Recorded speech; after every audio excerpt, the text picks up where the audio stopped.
It's not easy to choose between a heritage of the past and the present well-being of a people living in need in the shadow of one of history's most splendid legacies. It's not easy to choose between the temples and the crops. Vittorino Veronese, Director General of UNESCO, 1960. Those words have come back round again in 2023, just as much as they did in 1960, and about the same river, the Nile. The Grand Ethiopian Renaissance Dam, which has just completed its third filling, sits far upriver from one of the Nile's biggest tributaries, the Blue Nile. The politics of this dam and over who has the rights to the water of the Nile, which runs through 11 African countries, go back millennia. Egyptian emperors have diplomatically warned Egyptian leaders of their powers to divert the flow of the Nile since at least the 12th century. But colonialism and the scramble for Africa upended that delicate dance. A 1902 treaty between Britain and Ethiopia limited Ethiopia's ability to act independently of British and Egyptian will in regards to the Nile. Although this treaty is disputed by the fact that the English and Amharic versions do not hold precisely the same meanings, and the claim that it was never ratified in Ethiopia. A 1929 agreement gave the lion's share, but not all claim to the Nile's waters to Egypt and Sudan. A 1959 agreement between Egypt and Sudan only ignored all the other Nile riparian states completely and divided the Nile's water between the two, barring the amount that would be lost to evaporation. Despite strenuous objections from Egypt every inch of the way, Ethiopia began construction on the GERD in 2011, and it proceeded apace. Projected to help regulate the seasonal flow of the water, hold back a large amount of silt, and provide enough electricity to power Ethiopia's grid with some despair for neighboring states. Ethiopia went ahead with the building, despite Egypt's saber-rattling. At one point, a WikiLeaks document dump disclosed Egyptian plans to bomb the dam, and Ethiopia has responded to this by installing air defense systems near the GERD. But this is all current events, and From Sarajevo to Red Africa is in the business of history. But luckily for us, there is a very interesting story to tell about another dam on the Nile, the Aswan High Dam, and Gamal Abdel Nasser. And Ethiopia figures into that story as well. When Nasser's Free Officers movement came to power in 1952 in the revolution, it wasn't long before they made the Aswan Dam project a priority. As historian Ahmed Shoker put it, for the Free Officers, the High Dam would serve as a symbolic assertion of Egypt's independence and the emerging state's ability to undertake national development. Nasser and the Free Officers needed a national symbol, a way to mobilize the public toward a greater project meant for the glory and advancement of Egypt.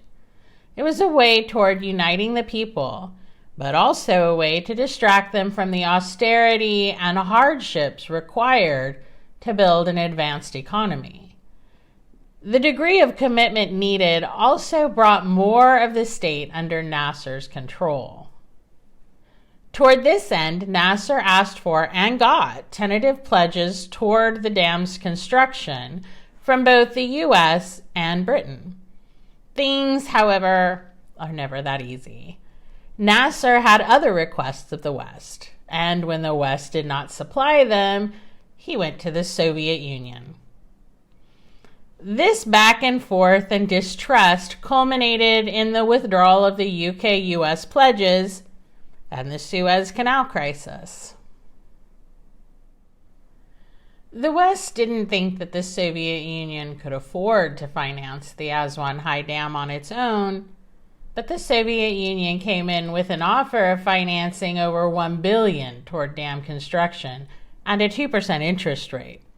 This was about double what the West had promised and looked to be a huge victory for the communist bloc in the Middle East, following on to Nasser's massive public relations victory at the Suez Canal. It fit perfectly into Soviet leader Khrushchev's decision to court the Third World through alliances, funding, and education. The Aswan High Dam and the relationship with Egypt was the jewel in the Soviet crown of the Middle East. Egypt, it seemed to many, had chosen a side, and following Suez and the toppling of some of the monarchies, the Middle East developed its own chapter of the Cold War, the Arab Cold War. On the one side, the progressive Arab republics of Egypt, the United Arab Republic, Iraq, Syria, Libya, and on the other side, the conservative monarchies of Saudi Arabia, Jordan, Morocco, and in their time, the Gulf states. In reality, most of the Arab countries were members of the non-aligned movement. Indeed, Nasser was one of the leaders and founders. And they were much more fractious than most client states. Their actual aims were to play the superpowers off each other in order to gain greatest benefits for themselves. Something that never ceased to surprise the US and USSR at the proverbial top. The initial phase of building was not off to a great start. Western papers reported gloatingly that the Soviet drills bought from the USSR at great cost kept breaking in the granite, and the Soviet trucks, never known for their quality workmanship, kept breaking down. The temperatures were insanely high, causing the work, which went on 7 days a week, to proceed after dark under enormous floodlights. Nearly 600 Soviet advisors were on site, and they objected strenuously to Nasser's decision to import drills and trucks from Sweden. They did, however, give in to Nasser's demand that the project director, Dr. Ivan Kuzmin, be sacked and replaced.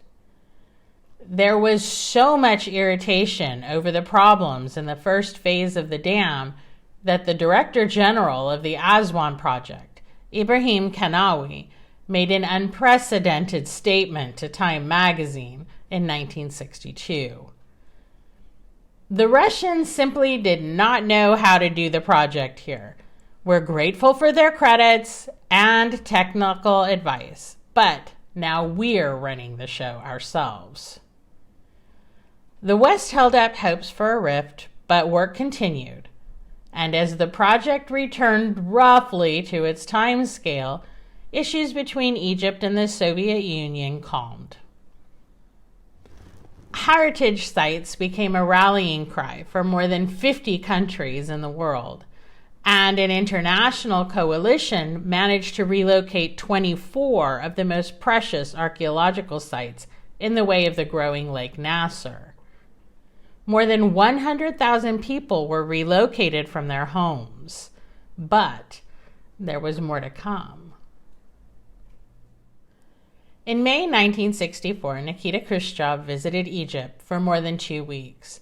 It was his first visit to Africa, although his policies had pushed the Soviet involvement in Africa and the decolonizing world in general since the Suez Crisis.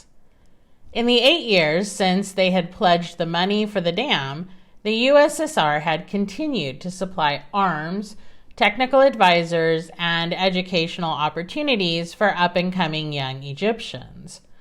For instance, Hosni Mubarak undertook his pilot training in Kyrgyzstan.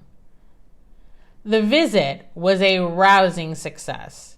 Khrushchev was a part of the ceremony for completion of the first part of the dam. He awarded Nasser the Star of Hero of the Soviet Union and the Order of Lenin. In turn, Nasser awarded Khrushchev the Order of the Nile. Khrushchev pledged Soviet support for Egypt for the foreseeable future. Everyone cheered, Everyone hugged. Everyone was happy. And then on October 15th, Khrushchev was ousted. The other leaders of the Soviets, headed up by Brezhnev, felt they weren't quite getting their money's worth out of the fractious Arab states. This was underlined during a terrible visit to Moscow in 1965 that put Nasser in such a high dudgeon that he vowed to end Soviet influence when the dam was completed. But unfortunately for Nasser, he had no other options. Soviet dependence continued, and at much less favorable terms for Egypt than they had under Khrushchev. The Soviets were insisting on strict repayment for the dam loans and refused to add in discounted wheat aid. In 1966, Nasser's request for weapons put his ambassador in the line of public humiliation, when at a formal event, Brezhnev himself stated to everyone that Egypt was like a child who asked for sophisticated toys without knowing what to do with them. In 1967, Soviet intelligence delivered a report to Egypt that the Israeli military was planning an attack in 2 weeks. They also added that the USSR should be allowed to handle the issue diplomatically. A lot had changed since the Suez Crisis caused Khrushchev to believe in the power of nuclear threats. Now, the Soviet Union wanted to preserve the East-West stalemate, and a hot war in the Middle East that could pull in the US and USSR was definitely not on their wish list. But, as always willing to make his own calculations in spite of directions from anyone else, Nasser decided to go on the offensive anyway. The 1967 war was disastrous for Egypt, and initially for Nasser personally. His resignation lasted less than 24 hours, though, because throughout Egypt, protesters swarmed into the streets with signs reading, "No imperialism, no dollar, no leader but Gamal." Nasser was back, and he had the people behind him.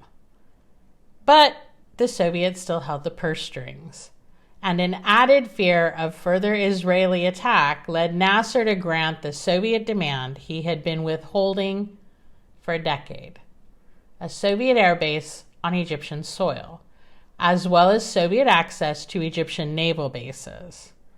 For this, Nasser received air defense systems, rearming via the Soviet Union, and a Soviet-led anti-Zionism campaign following the July 1967 break in Soviet-Israeli formal relations.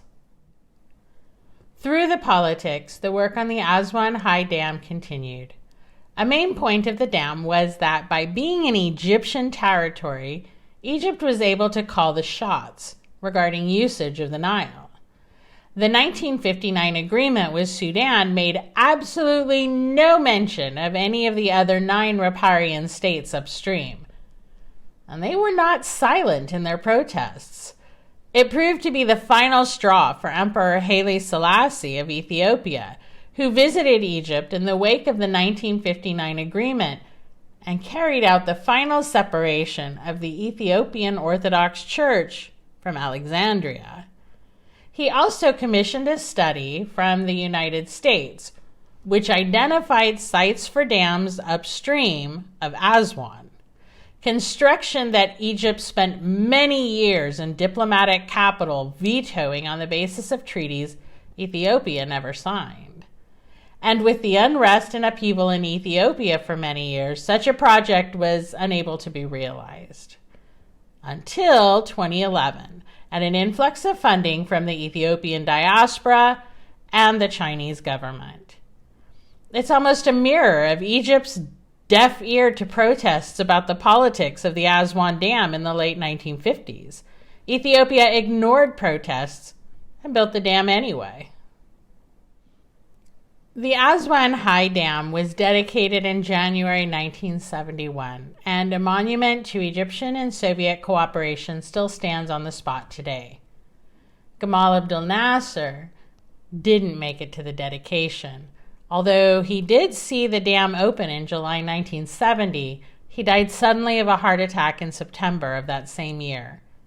The reservoir created by the dam was named Lake Nasser in his honor. The water politics of the Nile are not going to calm down anytime soon. Egypt relies on the Nile for 97% of its irrigation and household needs. The Nile is their source of survival. But that doesn't take into account Ethiopia's right to use the resources in their own territory. And that calculation needs to be made as well. History has its lessons for sure, but in this case, what it doesn't provide are answers. But, as always, our short discussions are just a starting point. There is far more to be read and understood about the history of the Nile, as well as each of the specific incidents we've discussed today. Please read more. Go back further. For goodness sake, make sure you can find these places on a map.